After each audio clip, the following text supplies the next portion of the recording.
Now, we've already tested a diesel Astra and came away very impressed, and we obviously weren't the only ones because this car has now been crowned the 2016 European Car of the Year. So we thought it was well worth getting in a petrol and a different trim level, and not just any petrol engine either, because this is Vauxhall's new 1-litre turbo with just 3 cylinders. So let's see how it gets on.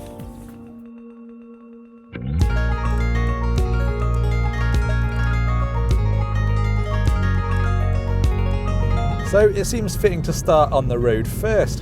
While the way the previous Astra drove was nothing to rave about, in this latest one there are reasons to be excited.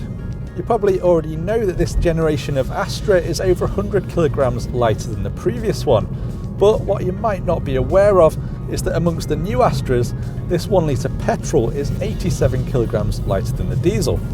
So can you feel the equivalent of a rugby player being taken off the bonnet?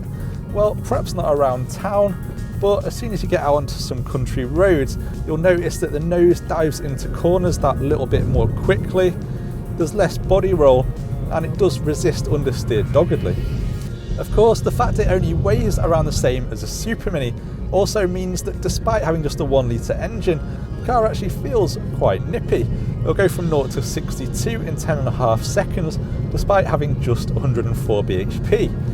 And it feels wonderfully smooth, so you can rev it without it feeling at all unnatural. The biggest drawback with going for the smallest engine is that it comes with a 5-speed manual gearbox, so you do have to get used to not reaching for that 6th gear.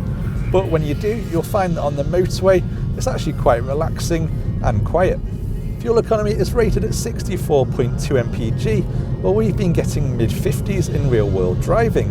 So that should mean around 400 miles between fill-ups, while CO2 is rated at 102 grams per kilometre.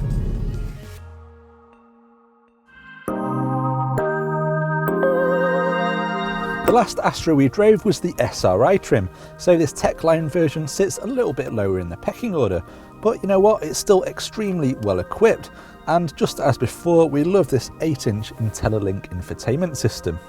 It's not quite perfect in here though. While we love the sportier seats in the SRI, these more basic versions are a little bit flat and unsupportive and can get quite firm on long journeys. As well as that, the basic aircon system has these really tiny controls for the fan and heater. And I might be being a bit greedy, but with this much kit on offer, I'd have loved reversing sensors, especially as not having them does highlight the fact that rear visibility is quite restrictive. Still, this is largely nitpicking as the Astra's interior really is very pleasant, and it's also more logically laid out than many older Vauxhalls or even most of its rivals.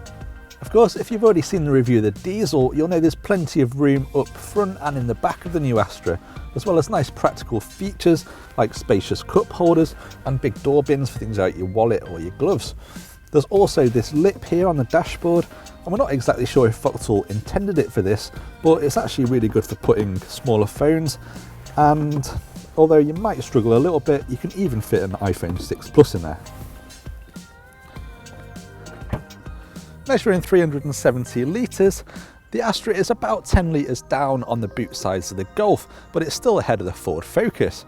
It's not class leading then, and it also has this high lip and lacks some of the interesting features in rivals like the Civic's magic folding rear seats and also Skoda's Velcro dividers, so it's a bit dull if you like those surprise and delight moments.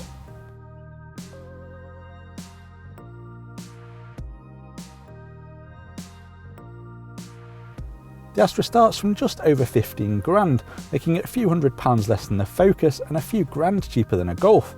This 1-litre Techline starts from just under £17,000, with the only option being fitted to this car being its 17-inch alloy wheels with 10 spokes, costing £395. Petrol seems to be making a resurgence at the moment, and with engines like this cracking 1-litre turbo, we can certainly see why. In fact, personally, I'd take this over the entry-level diesel, because it's smoother, quieter and more fun.